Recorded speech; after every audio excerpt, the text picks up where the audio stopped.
Voilà. Voilà. Bonsoir à tous. Donc, ce soir, nous allons aborder deux questions qui peuvent paraître surprenantes, voire saugrenues. Peut-être pas la première, pourquoi Jésus a marché sur l'eau, quoique. Mais surtout la deuxième, comment Jésus a marché sur l'eau. La parole de Dieu nous donne des éléments qui nous permettront de comprendre comment Jésus a fait pour marcher sur l'eau. Et ça va avoir des implications, cette petite curiosité. Ça va avoir des implications, vous allez le voir, dans nos vies.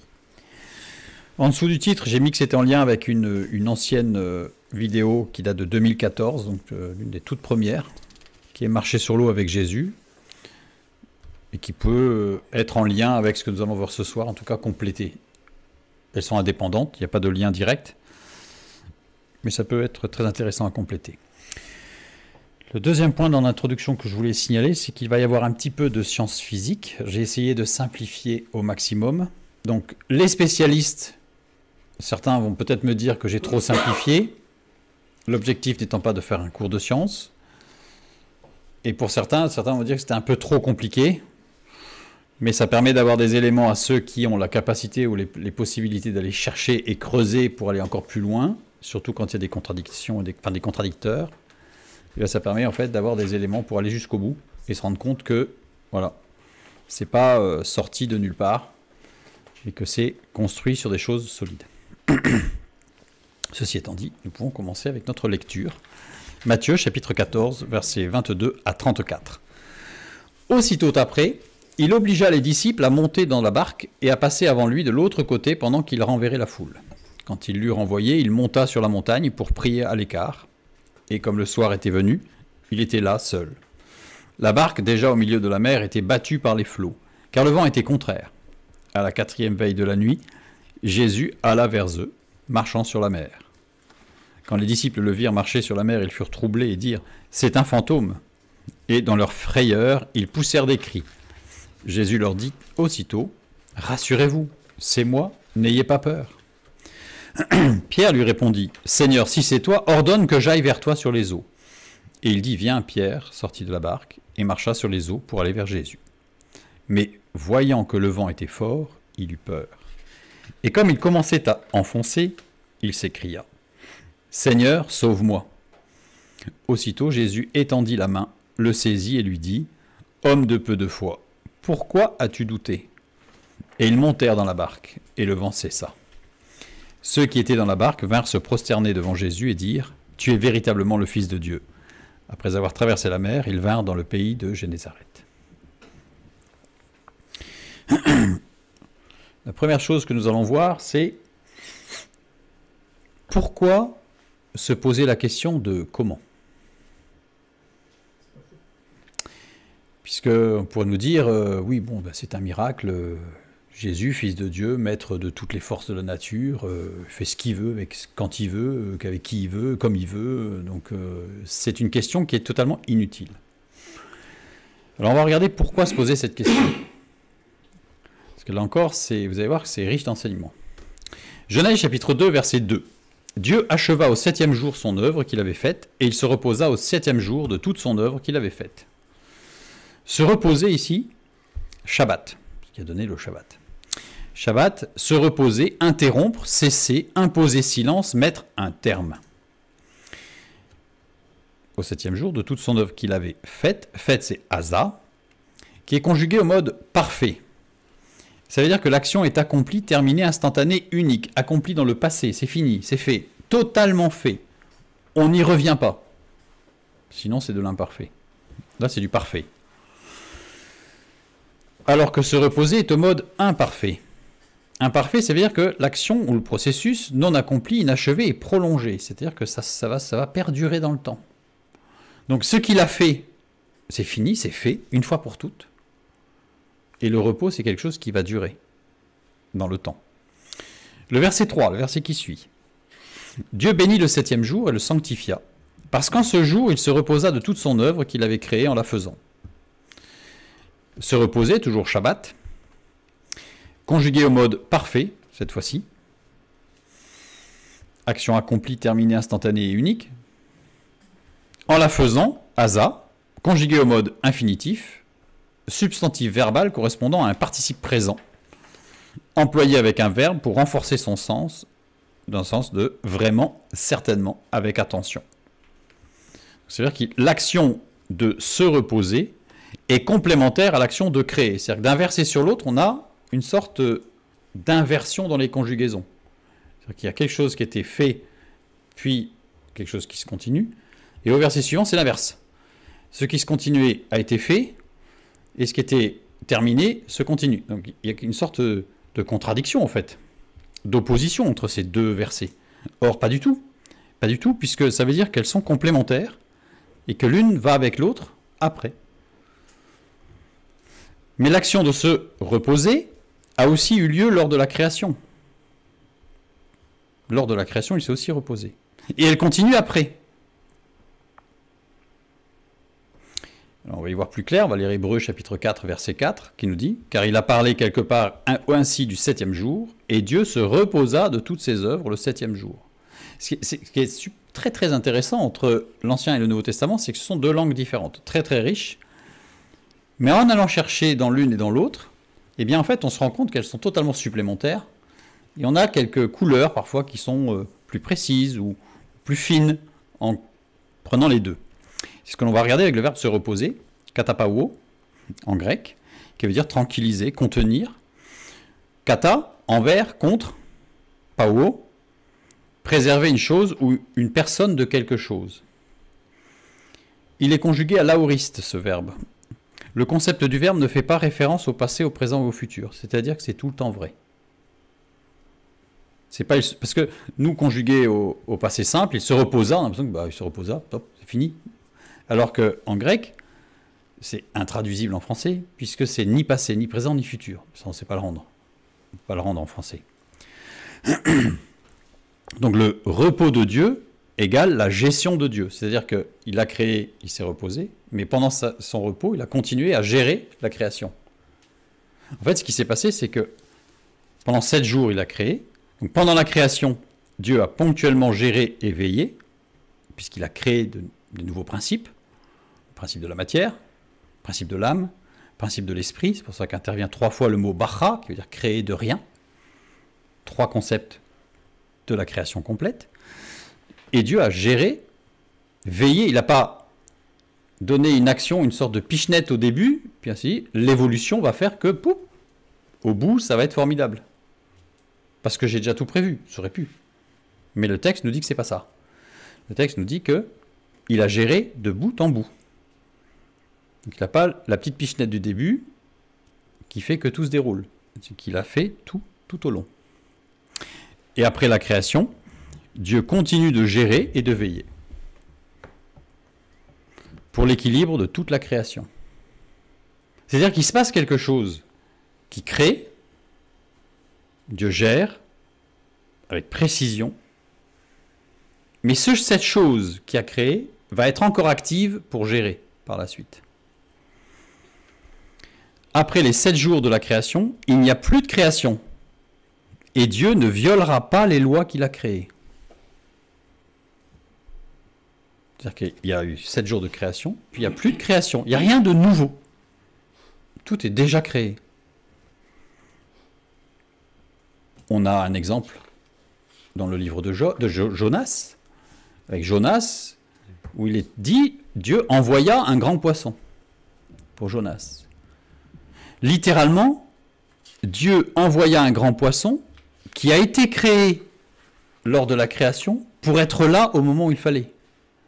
Parce qu'on aurait très bien pu dire, Dieu a généré un nouveau poisson énorme, qui avait la capacité de protéger Jonas.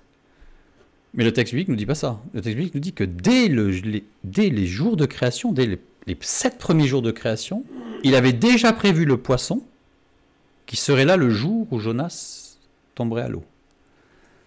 Donc évidemment, pour nous, c'est extraordinaire, parce que ça veut dire que des milliers d'années avant, Dieu avait déjà prévu le détail précis pour que Jonas ne se noie pas.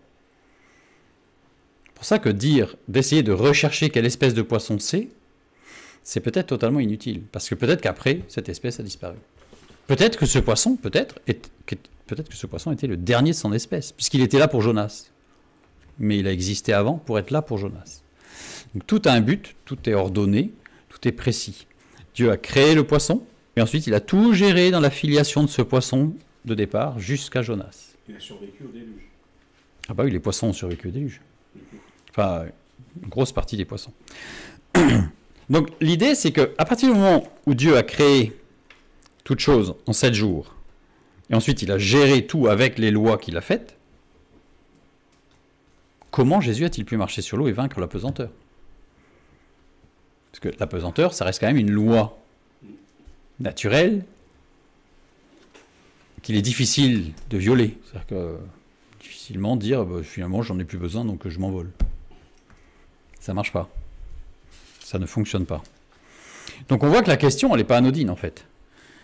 C'est-à-dire que si Jésus a marché sur l'eau, soit il a violé les lois, auquel cas c'est en opposition à Genèse chapitre 2, versets 2 et 3, soit il y a quelque chose qui existe dans les lois que Dieu a établies, et on va voir que la parole de Dieu nous permet de comprendre comment Jésus a marché sur l'eau, à partir de la création.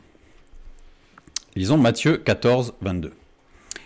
Aussitôt après, il obligea les disciples à monter dans la barque et à passer avant lui de l'autre côté pendant qu'il renverrait la foule. Nous avons maintenant l'habitude premièrement, de nous attacher au premier mot.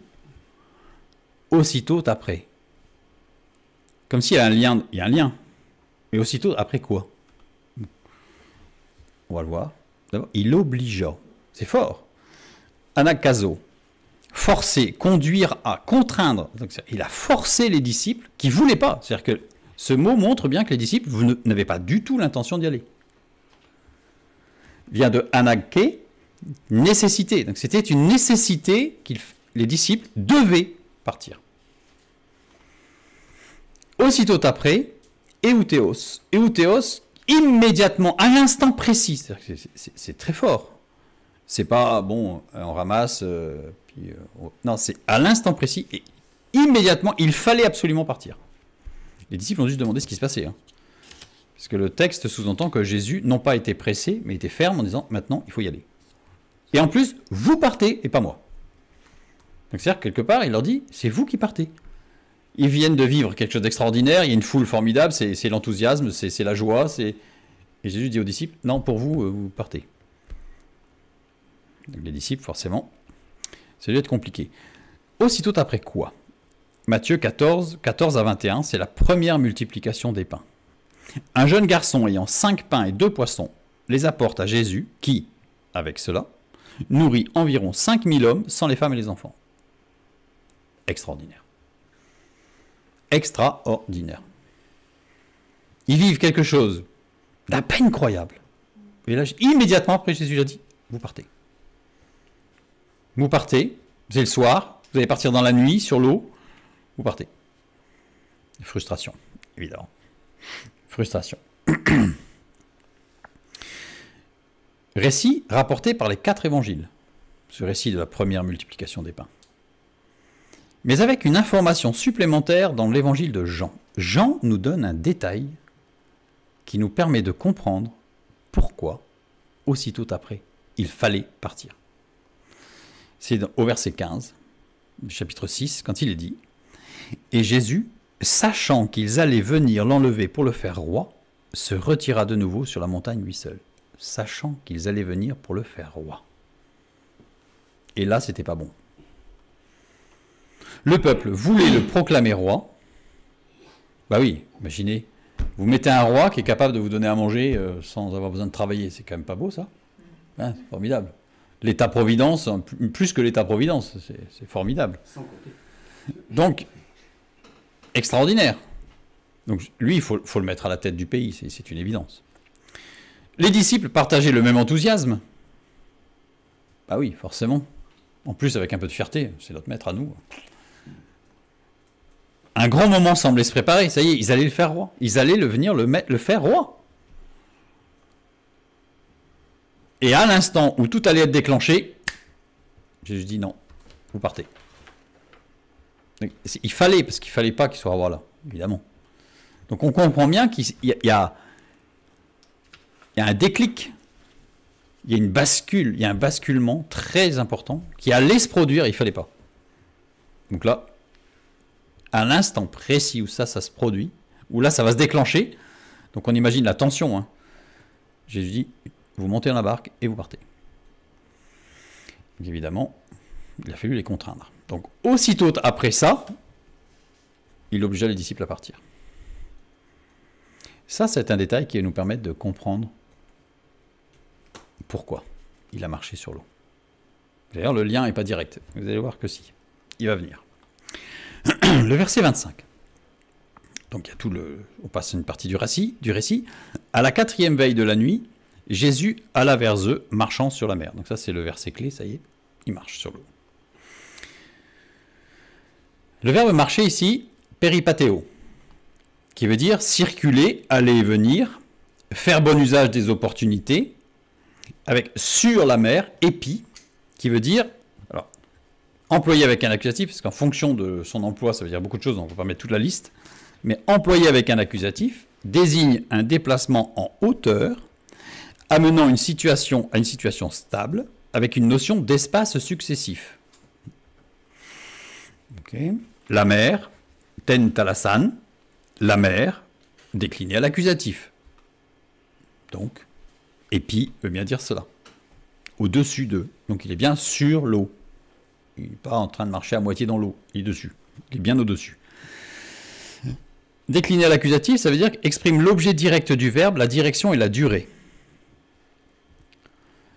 Les pieds de Jésus ne touchaient pas l'eau. Je dis ça parce que moi, adolescent, quand j'avais lu ce texte, je m'étais dit, est-ce que Jésus avait les pieds mouillés? Alors on m'avait répondu que ça n'avait aucun intérêt. Peut-être que ça n'a pas d'intérêt. Quoique, en pleine tempête, on imagine qu'il y a des grandes vagues, etc. Donc on aurait pu se dire qu'il avait même du mal à tenir debout, à la limite. Parce que non, les pieds, il n'était pas mouillé, il était au-dessus. Donc la structure de la phrase montre que ses pieds n'étaient pas mouillés. C'est quand même étrange. Le épi avec un accusatif. Ce qui va nous mettre sur une piste. Maintenant, la 4e veille. C'est l'autre élément qui va nous permettre de comprendre pourquoi. 2 occurrences de l'expression à la 4e veille. L'autre est dans Marc chapitre 6, verset 48. Il est dit, il vit qu'ils avaient beaucoup de peine à ramer, car le vent leur était contraire. À la 4e veille de la nuit environ, il alla vers eux, marchant sur la mer, et il voulait les dépasser. C'est-à-dire que c'est le même événement. Donc, il n'y a qu'un seul emploi de à la 4e veille, c'est là. Curieux. La nuit était découpée en 4 parties correspondantes aux veilles des soldats romains. La première veille qui était de 18h à 21h, la deuxième veille qui était de 21h à minuit, la troisième veille qui était de minuit à 3h du matin, et la quatrième veille qui était de 3h du matin à 6h du matin. Donc ça veut dire qu'il était entre 3h et 6h du matin. Donc ça faisait un moment qu'il ramait. Sachant que 6h du matin, c'est le début de la journée. Une autre expression est utilisée dans le Nouveau Testament pour désigner le temps de la 4e heure. C'est-à-dire que la 4e heure, en fait, on se rend compte que c'est un terme romain. Ce n'est pas un terme biblique, ce n'est pas un terme judaïque. Il y a un autre terme qui va parler de ce moment dans la nuit, c'est amaproi. Amaproi, ama en même temps que, avec, ou concomitamment, et proi au point du jour. Donc, on est plus précis dans cette expression, quand elle apparaît, c'est au point du jour. Donc, c'est à la fin de la 4e veille. C'est la seule expression biblique qui corresponde à la 4e veille, qui est un terme romain. Le point du jour étant 6 heures. Et cette expression n'est utilisée que dans Matthieu, chapitre 20, le verset 1. Car le royaume des cieux est semblable à un maître de maison qui sortit dès le matin. Amaproi. Début de la parabole des ouvriers dans la vigne. On va aller voir rapidement ce que dit cette parabole. Car le royaume des cieux, Matthieu chapitre 20, verset 1, Car le royaume des cieux est semblable à un maître de maison qui sortit dès le matin afin de louer des ouvriers pour sa vigne. On nous parle ici du royaume des cieux, lequel est différent du royaume de Dieu. Dans Matthieu 7, 21, ceux qui me disent « Seigneur, Seigneur » n'entreront pas tous dans le royaume des cieux, mais celui-là seul qui fait la volonté de mon Père qui est dans les cieux. Donc ici, ceux qui me disent « Seigneur, Seigneur », c'est le royaume de Dieu. C'est-à-dire ceux qui ont donné leur vie à Dieu en Jésus-Christ, il n'y a pas de problème. Jésus est leur sauveur. Mais ceux pour qui Jésus n'est pas leur Seigneur. C'est pas Jésus qui dirige leurs pas. Alors que le royaume des cieux, c'est ceux qui font la volonté du Père. Ceux qui donnent leur vie à Christ, mais qui en font un peu qu'à leur tête. Ils ne perdent pas leur salut, forcément. Mais par contre, ils vont perdre quelque chose de fondamentalement important. Nous savons que, donc, en fait, le royaume de Dieu, ceux qui ont refusé Jésus-Christ comme Seigneur de leur vie, et à l'intérieur du royaume de Dieu, plus petit, plus resserré, il y a ceux qui font partie du royaume des cieux, c'est-à-dire ceux qui ont accepté Jésus-Christ comme Seigneur de leur vie. Je renvoie vers l'étude sur « Y a-t-il une différence entre le royaume de Dieu et le royaume des cieux » pour avoir toute l'explication de ce que je viens de dire. Nous savons que ceux qui sont dans le royaume des cieux participeront aux noces de l'agneau, et ceux du royaume de Dieu ne participeront pas aux noces de l'agneau. Voir la parabole des talents et le troisième serviteur de la parabole des talents. Donc dans cette parabole, il nous parlait du royaume des cieux, donc c'est-à-dire de ceux qui ont accepté Jésus-Christ comme Seigneur. Il sortit le matin afin de louer des ouvriers. Le verbe louer ici, c'est mistoo. Mistoo qui vient de mistos, qui veut dire récompense. Donc littéralement, c'est pas louer, c'est récompenser. Matthieu 5, 12, on le retrouve ce même mot. Réjouissez-vous et soyez dans l'allégresse parce que votre récompense sera grande dans les cieux. Donc là, c'est bien été traduit par récompense. Mais pourquoi dans cette parabole? Alors là, je vais renvoyer vers l'étude sur cette parabole pour avoir toute l'explication, parce que ce n'est pas le sujet de ce soir. Donc en tout cas, il y a une récompense pour des ouvriers pour sa vigne, sachant que la vigne, on sait que dans l'Ancien Testament, dans la parole de Dieu, la vigne, c'est le peuple de Dieu. Les ouvriers, ergates, celui qui fait. Généralement, celui qui travaille en se louant. Les croyants que Dieu envoie dans le monde pour récolter les fruits. En réalité, les ouvriers ici, ce sont ceux que Dieu envoie dans le monde pour récolter les fruits. Les fruits qui proviennent d'une action du Saint-Esprit, bien sûr. Eh bien non. La scène de la parabole correspond à la saison des vendanges. Oui, c'est la fin, c'est la vigne, on va la récolter, donc c'est la vendange. Les vendanges doivent être terminées avant l'arrivée des pluies et du froid hivernal qui arrivent subitement en Israël. Voir la parabole des ouvriers dans la vigne, justement. Ça veut dire que la vendange, c'est quoi? L'enlèvement. C'est la fin des temps. C'est l'enlèvement.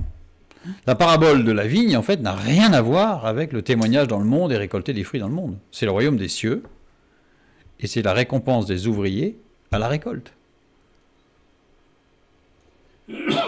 Donc ça veut dire que la notion de quatrième heure est directement reliée au retour de Jésus.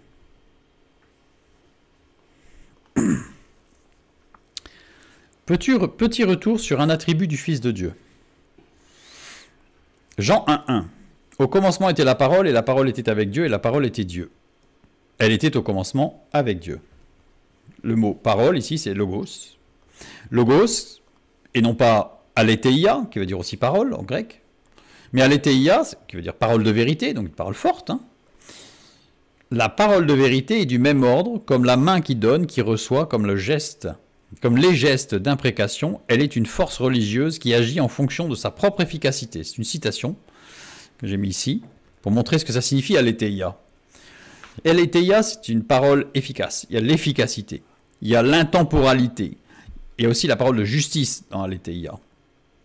Mais cette parole n'est pas la manifestation d'une volonté, c'est une force. C'est une force. Comme on pourrait dire que la vérité est une force. On le voit dans les événements qui sont aujourd'hui. Il y a des gens qui proclament, qui disent que la vérité est une force, qui proclament, alors parfois c'est leur propre vérité, mais ils s'appuient sur le fait que la vérité est une force qui vient détruire le mensonge. Mais là, il n'y a aucune notion de Christ ou de la justice de Dieu. C'est la vérité. Donc, aletheia, c'est là, c'est ça. Et elle est une partie prenante de la physis, c'est-à-dire de la nature. La vérité fait partie de la nature. Par exemple, la science se proclame de aletheia. La science, c'est la vérité. C'est-à-dire que c'est quelque chose qu'on peut mesurer, expérimenter, remesurer, vérifier, tester, remesurer. C'est vérifiable. Aletheia. Il n'y a pas de volonté derrière. C'est fait partie de la nature. Il y a un autre mot, doxa, fondement de toute forme de communication. La doxa, qui se traduit aussi par gloire, par honneur, par renommée, par opinion, par conjecture, désigne l'opinion que l'on se fait sur quelqu'un ou sur un aspect de la réalité, mais s'oppose à l'être qui est, s'éloigne des communications scientifiques et tout particulièrement du langage mathématique. C'est quelque chose, c'est une notion subjective. On n'est pas dans le vérifiable, contrôlable, structuré, logique. On est logos, ni aletheia, ni doxa. Logos est un mot qui a été employé pour la première fois par Héraclite en 600 avant Jésus-Christ, Héraclite étant un philosophe grec, pour désigner le principe du devenir dans la mesure où il joue un rôle, ce logos, primordial dans le processus d'arrangement des choses dans le cosmos. Héraclite invente ce mot, qui a été repris dans la parole de Dieu, par le Saint-Esprit, pour désigner ce qui arrange toute chose dans le cosmos. Il est commun et égal dans tout le cosmos. Il n'y a pas un endroit où il y aurait plus de logos qu'ailleurs. Il est partout. Il gouverne l'ensemble des choses dans le monde. Rien ne lui échappe, c'est le logos. Il décide de l'arrangement des choses dans le monde et affirme leur unité. C'est le logos. Jésus est le logos. C'est ce que affirme la parole de Dieu.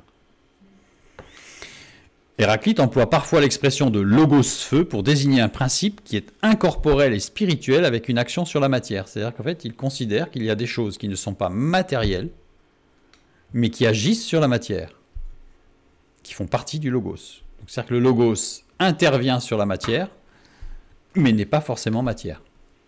Il ne fait pas partie de la physis, c'est-à-dire de la nature. Et pour autant, il agit dessus. Et la nature en est dépendante. Le logos désigne la raison ou le plan divin qui coordonne l'univers en mouvement. Seules les choses ayant un commencement et une fin doivent avoir une raison d'être. Ça, c'est la philosophie grecque, Héraclite. Il n'y a que 3 passages où le logos et Christ sont exactement les mêmes. Jean 1.1, 1 Jean 1.1, donc ça, d'un point de vue mnémotechnique, c'est facile. Apocalypse 19.12. Jean 1.1 et 1 Jean 1.1, description du commencement. Au commencement, il y avait le logos. Et dans Apocalypse 19, c'est la fin. Le logos, c'est bien du commencement jusqu'à la fin. Donc non seulement il est partout, mais il est tout le temps. On n'échappe pas à l'arrangement et à l'équilibrage du logos. Apocalypse 22.13, Jésus dit « Je suis l'alpha et l'oméga, le premier et le dernier, le commencement et la fin. » Il est le logos. Christ est la raison de tout ce qui est. En tant que logos, en tant que défini comme étant le logos dans Jean, ça veut dire qu'il est la raison de tout ce qui est. Il n'y en a pas d'autre.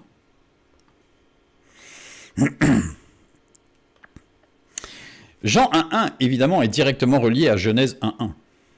Évidemment. Au commencement, Dieu créa les cieux et la terre était informe et vide, il y avait des ténèbres à la surface de l'abîme et l'Esprit de Dieu se mouvait au-dessus des eaux. On va juste s'intéresser au verbe « se mouvait au-dessus des eaux ». Mecharefet, qui vient de chachaf, en hébreu, qui veut dire se mouvoir, c'est-à-dire se déplacer, mais aussi planer, on le voit dans Deutéronome 32.11, où il est traduit de la sorte, ne pas être assujetti à une force d'attraction, trembler, frémir, vibrer à haute fréquence.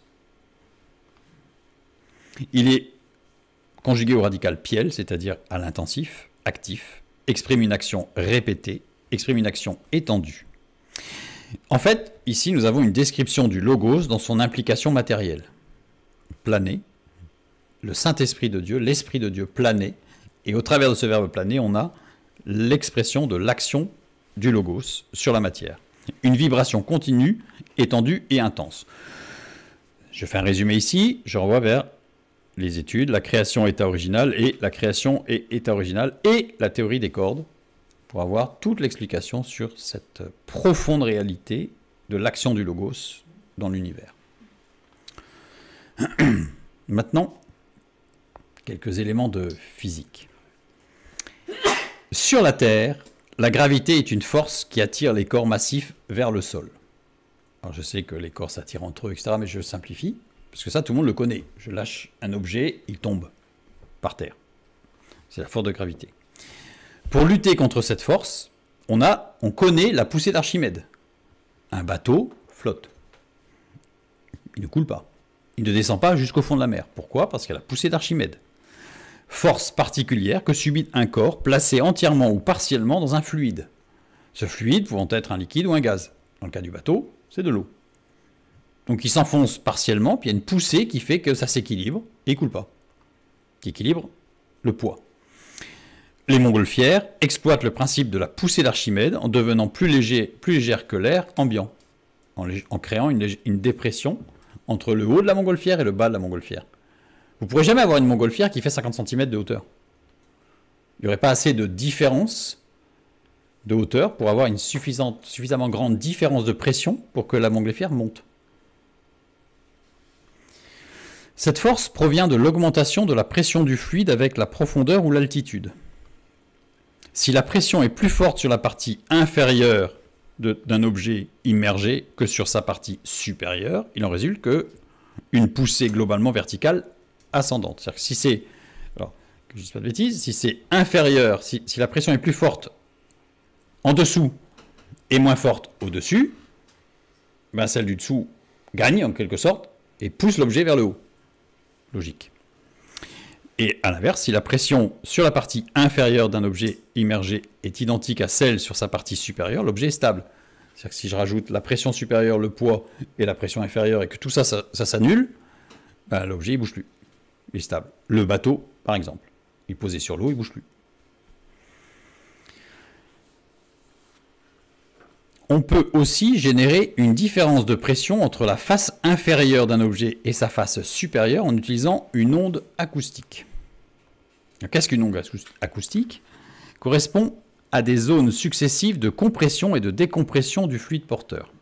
Alors on va faire une petite vidéo. Voilà, donc là on a des éléments dans un gaz, on va peut-être appeler l'air par exemple, et on le soumet à une onde acoustique. Voilà.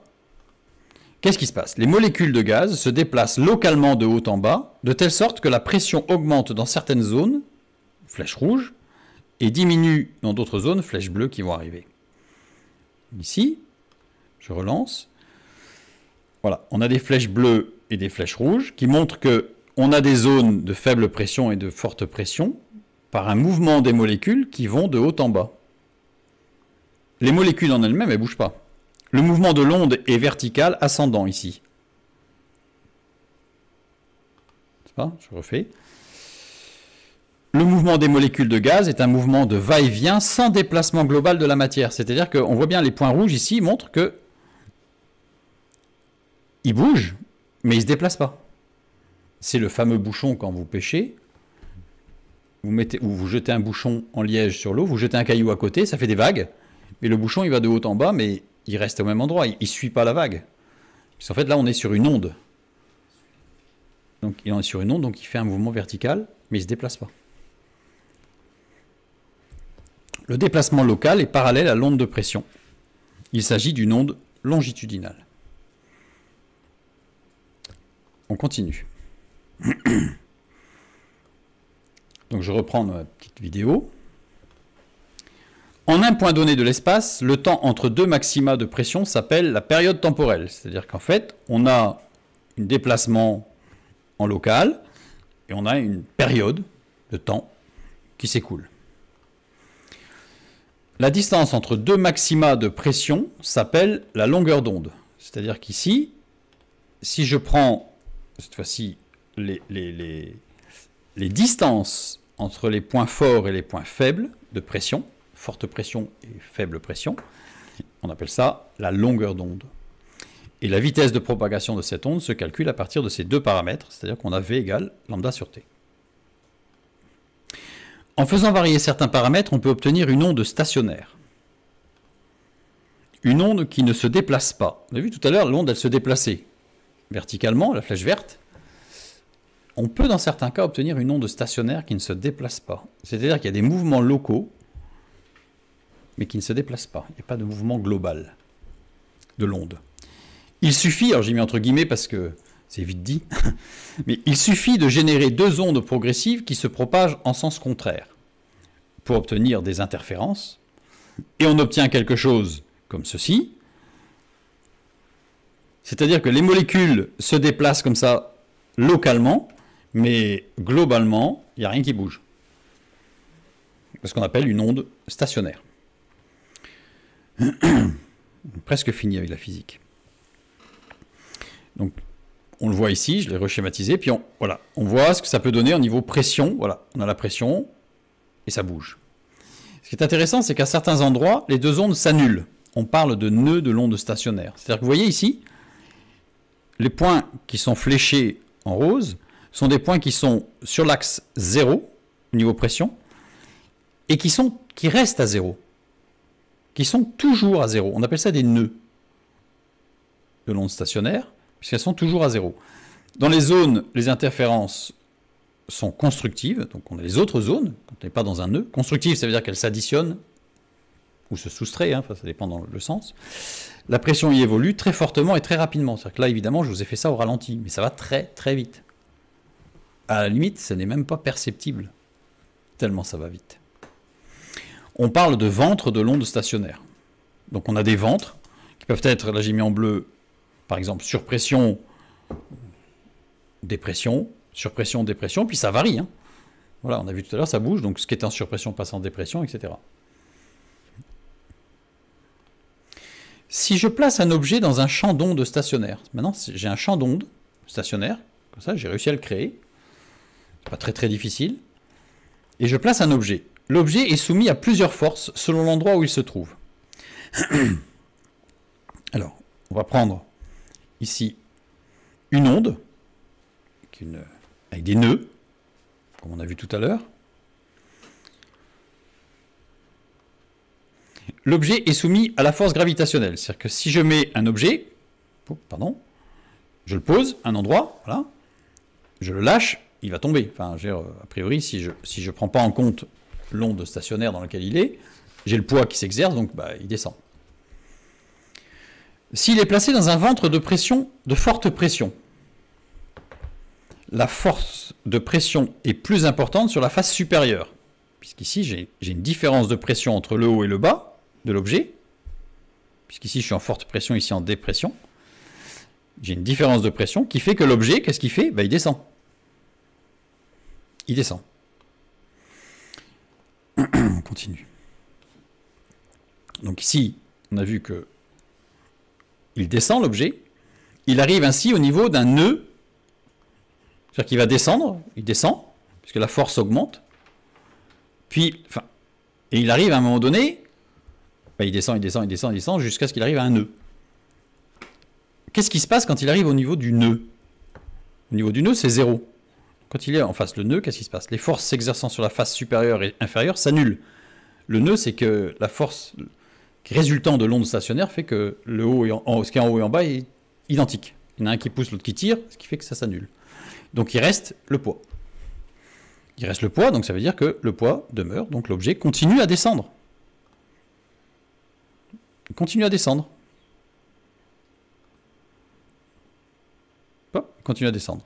Il arrive dans une zone où la pression sur la surface inférieure augmente, puisque ça y est, là on passe dans l'autre sens, donc on pousse vers le bas. Du bas, on pousse vers le haut, sur la face inférieure, puisque la pression est supérieure, pour arriver à un moment où la force s'exerçant sur la face inférieure égale le poids de l'objet. Il arrive à un moment donné où les deux s'équivalent. Résultat, qu'est-ce qui se passe? Les forces se compensent, l'objet est en lévitation acoustique, il ne bouge plus. Il reste en l'air. Il ne bouge plus.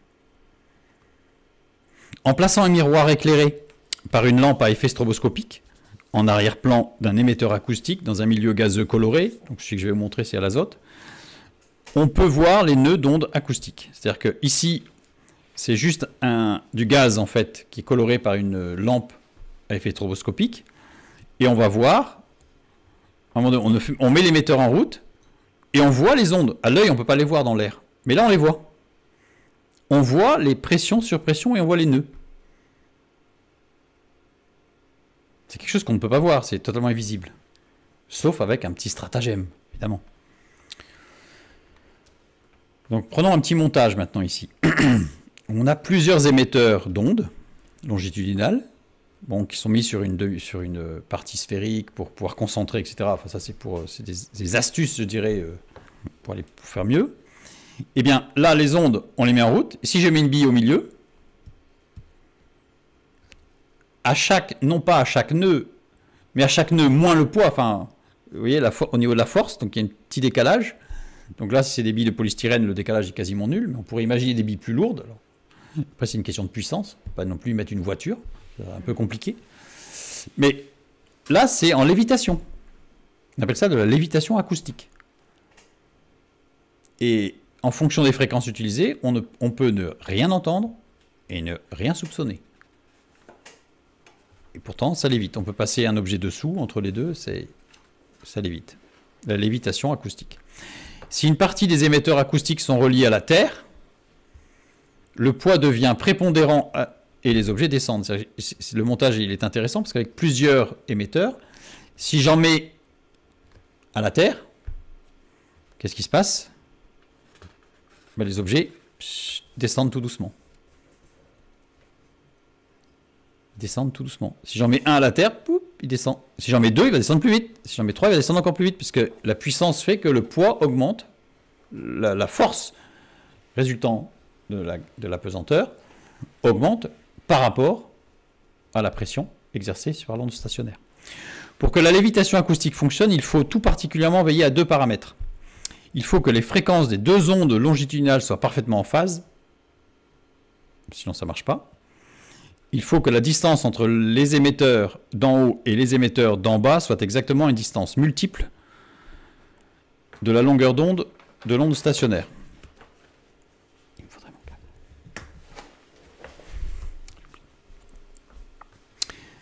Maintenant, revenons à la parole de Dieu, après ce petit détour en physique rapide. Passionnant mais rapide. Jean 10, 30, nous lisons, Jésus dit, « Moi et le Père, nous sommes un. » On peut dire qu'ils sont parfaitement en phase. Une forme qu'un.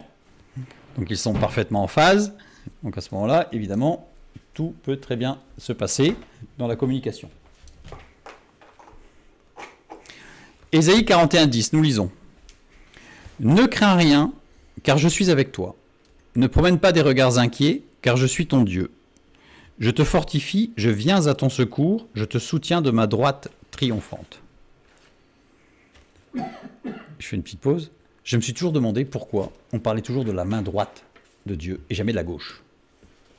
Ça a été un énorme problème pour les chrétiens persécutés dans les pays de l'Est, puisqu'en fait, à chaque fois on parlait de la droite de Dieu dans un pays où il ne fallait pas parler de la droite mais de la gauche. Et donc ça a été l'un des problèmes. Ça fait sourire, mais ça a été un vrai problème. Donc, ceci étant, dans la parole de Dieu, je me suis souvent posé la question, je dis pourquoi toujours la droite? Alors évidemment, il y a le symbole de la droite, de l'autorité, de la puissance, de la force, etc. Mais pourquoi la droite? Eh bien, on va le savoir. Puisque le mot droite, en hébreu, c'est yamin, formé de 4 lettres. Les 2 premières lettres développent toute idée d'amas, d'entassement, de quelque chose qui se compresse. Dans un sens propre et restreint, c'est la manifestation aqueuse, l'amas des eaux. C'est toutes les eaux qui viennent à un endroit, tout le liquide qui vient à un endroit. Et les deuxièmes lettres développent toutes les idées de manifestation particulière et d'être individuel, c'est-à-dire l'inverse de l'amas, c'est-à-dire le vide. C'est-à-dire on a l'image de la pression et de la dépression. On a l'image du logos en fait. Yod Nun, tout ce qui est relatif à un centre déterminé, à un point particulier, le nœud. On a une image en fait développe l'idée inverse de l'amas d'entassement. C'est-à-dire qu'on retrouve exactement ce qu'on a ici. Pourquoi la droite de Dieu? Parce qu'en hébreu, eh bien, ça rappelle l'action du logos. La droite, le mot droite en hébreu, rappelle l'action du logos sur la matière, sur le cosmos. Vous allez voir que ça va très très loin. Ésaïe 30, 15. On revient sur ce verset. Enfin, sur Ésaïe toujours. Car ainsi a parlé le Seigneur l'Éternel, le Saint d'Israël. C'est dans la tranquillité et le repos que sera votre salut. C'est dans le calme et la confiance que sera votre force. Mais vous ne l'avez pas voulu. Reprenons notre image de cette onde stationnaire avec des nœuds, puis avec des ventres sur pression, dépression. Les zones ventre, zones où les interférences sont constructives, c'est ce que nous avons vu tout à l'heure, avec la pression qui évolue très fortement et très rapidement. C'est-à-dire qu'en fait, on passe de surpression, dépression, ça va très très vite, ça bouge, c'est la tempête. Zone de forte turbulence, de tempête.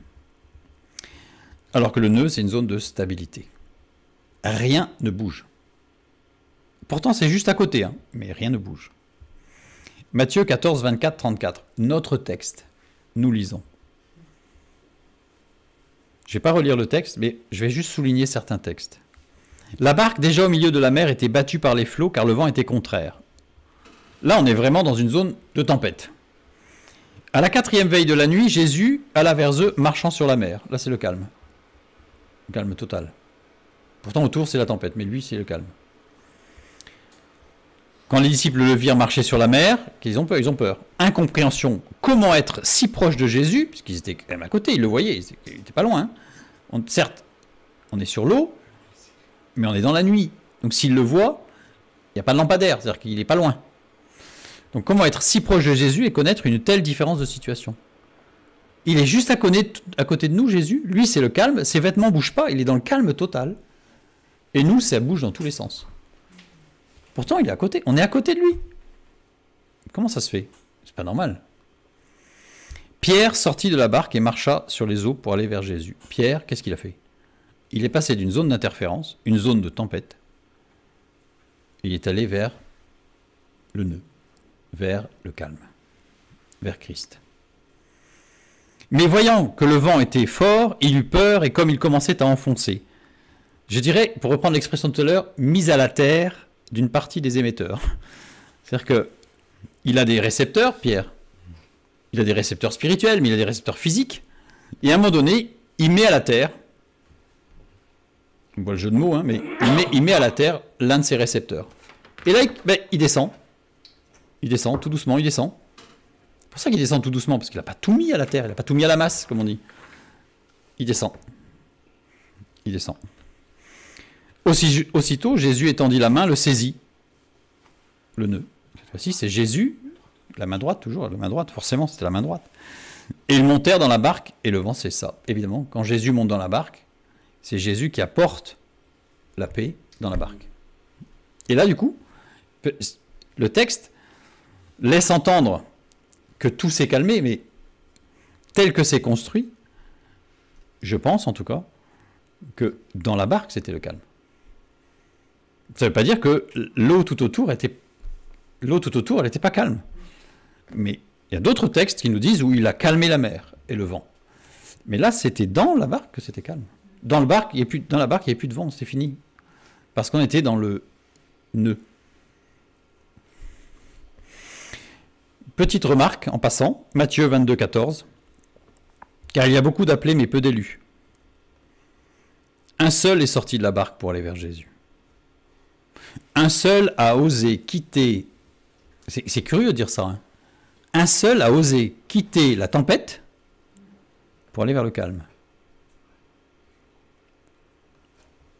Un seul est sorti de la tempête pour aller vers le calme qui ne se trouve qu'en Christ. Et il aurait pu s'exciter. Jésus, il est à côté, il est calme, ses pieds ne touchent pas l'eau, ses cheveux ne se volent même pas au vent, qu'est-ce qui se passe? Pourtant, on est à côté. Ben oui, il est à côté. Mais il n'était pas dans la barque. Et l'expérience, en fait, de Pierre, c'est le seul sur 12, il n'y en a que un qui est sorti de la tempête, entre guillemets, humaine. Légitime. Mais il est allé vers Jésus. Certes, certains vont dire, ouais, enfin, lui, il s'est enfoncé quand même. Mais ça, c'est le propre de l'être humain. Hein. Il a quand même fait quelque chose d'extraordinaire. Oui, mais bon, il a eu les pieds mouillés quand même. Enfin, les autres ne sont pas sortis de la barque, hein, mais on juge facilement. On juge facilement. Petite parenthèse. Nombre 10, 35. Quand l'arche partait, Moïse disait, « Lève-toi, Éternel, que tes ennemis soient dispersés, que ceux qui te haïssent fuient devant ta face. » C'est un texte qu'on a l'habitude de lire, comme ça. Quand l'arche partait, l'arche, elle partait toute seule. Le verbe partir ici, nasa, qui veut dire remuer, arracher, extraire, s'éloigner, lever. C'est une racine primaire, nun samek, qui veut dire flotter. Littéralement, c'est quand l'arche flottait. Moïse disait, lève-toi Éternel. Vous imaginez, Moïse qui donne un ordre à Dieu. C'est de l'impératif, ça. Hein, c'est-à-dire que, quelle présomption, quoi. Eh bien, littéralement, Kov Miavé, ce qui veut dire, l'Éternel se lève. Ah, c'est pas du tout la même chose. C'est pas lève-toi Éternel, c'est l'Éternel se lève. Je renvoie vers le psaume 132, 8. 1 Chronique, chapitre 15, verset 26. Ce fut avec l'assistance de Dieu que les Lévites portèrent l'arche de l'alliance de l'Éternel. L'assistance de Dieu, Hazar, qui veut dire appui, assistance, venir en aide, soutenir, protéger. Racine, Aïn Zaïn, toute idée de force sensible et matérielle.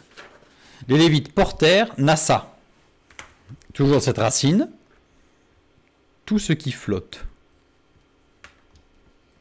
En réalité, l'arche lévitait. C'est-à-dire que le logo, c'était en action.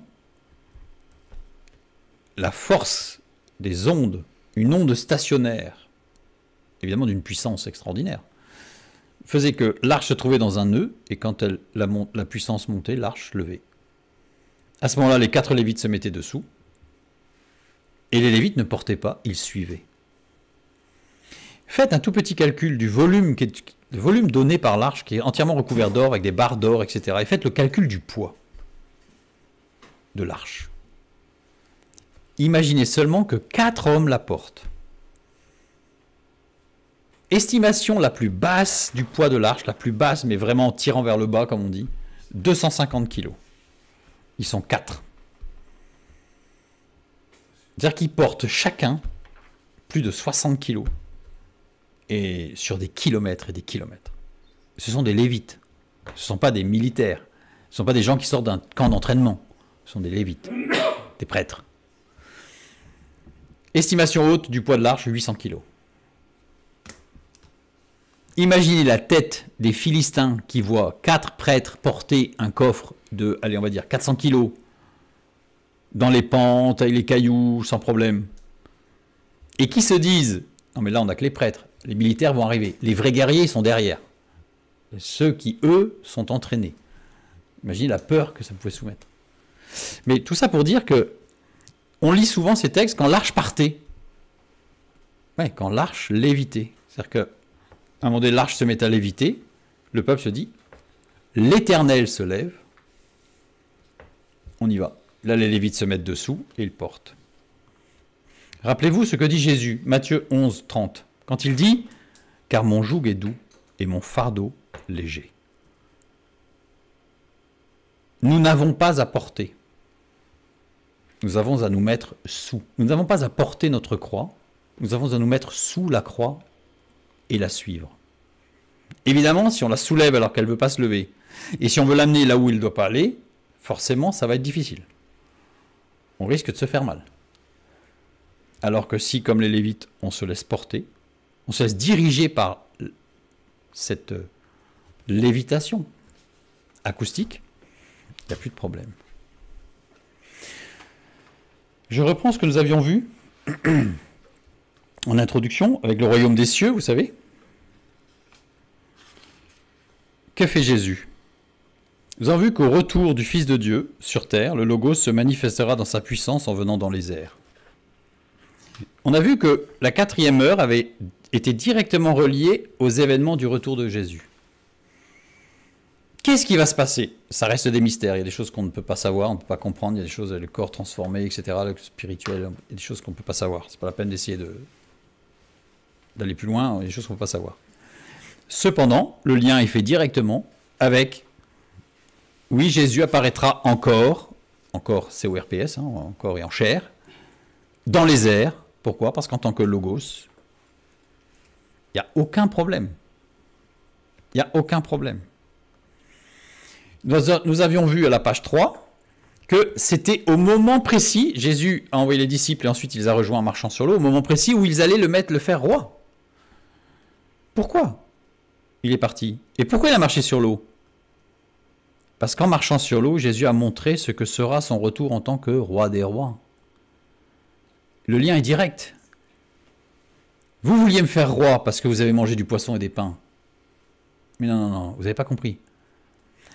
Et là, c'est une image prophétique du retour de Christ en gloire, qui dit, quand il reviendra sur terre, il reviendra en tant que roi des rois, et il leur a donné une expérience, une petite expérience de la perception de ce que sera le retour de Jésus en tant que roi des rois. C'est-à-dire, rien à voir avec ce qu'ils avaient déjà ambitionné sur la terre ferme, avec 5 pains et 2 poissons. Donc c'est pour ça qu'il a marché sur l'eau. Pourquoi? Parce que. Pourquoi? Parce que. Les hommes avaient une vision de Jésus roi. Jésus a montré une autre vision beaucoup plus puissante en gloire, celle du Fils de Dieu. Petit bonus sur les ondes stationnaires et sur le Logos.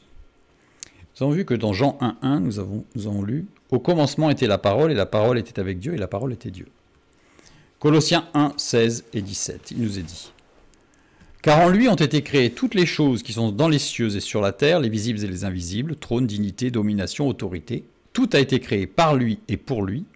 Il est avant toute chose, et toute chose subsiste en lui. » Subsiste en lui. On a souvent tendance à oublier ça.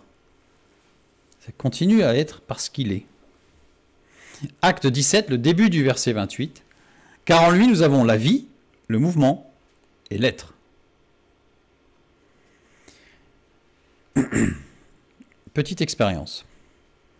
Ici, nous avons une petite bille qui est en lévitation acoustique avec un émetteur gréé de multiples émetteurs, en fait, qui sont évidemment, tout ça, ça a été géré pour que ce soit parfaitement parfait au niveau des fréquences, des longueurs d'onde, etc.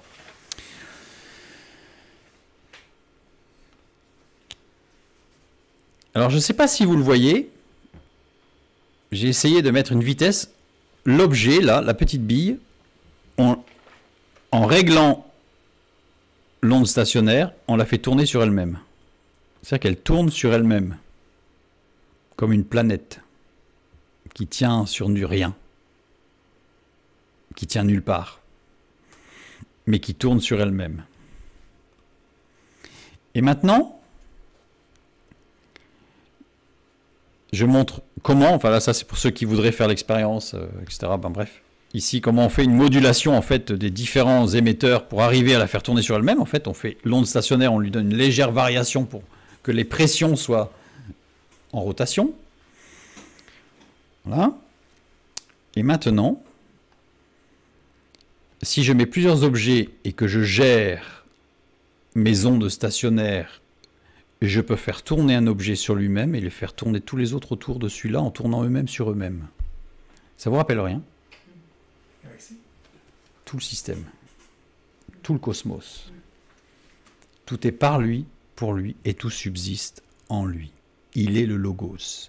Il est, ce que nous avons vu au début, celui qui ordonne toute chose, qui coordonne toute chose, qui met en place toute chose. C'est-à-dire qu'avec l'onde stationnaire, l'objet, vous ne pouvez pas le mettre où vous voulez. L'objet, il viendra exactement où il sera en équilibre. C'est le Logos. Nous avions vu à la page 5 que le Logos, Christ était la raison de tout ce qui est. Le Logos, Christ, le Logos, est la raison de tout ce qui est. J'ai rajouté le Logos. Parce que Christ est la raison de tout ce qui est, c'est vrai. Christ, le Logos, est la raison de tout ce qui est, et je dirais presque très vrai, si on pouvait. Parce que ce qui est vrai ne peut pas être plus que vrai. Il n'y a qu'en français où on a du parfait et du plus que parfait. Donc. Il décide de l'arrangement des choses dans le monde et affirme leur unité.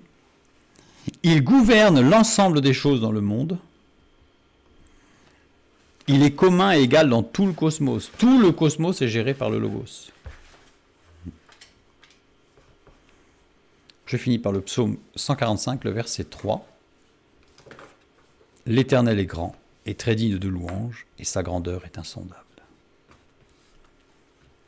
Jésus a marché sur l'eau. Ce n'est qu'une petite démonstration qu'il est le Logos et que toutes choses lui sont soumises.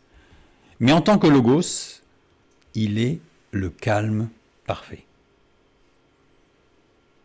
Quelle que soit la tempête, il est le Logos. Que Dieu vous bénisse.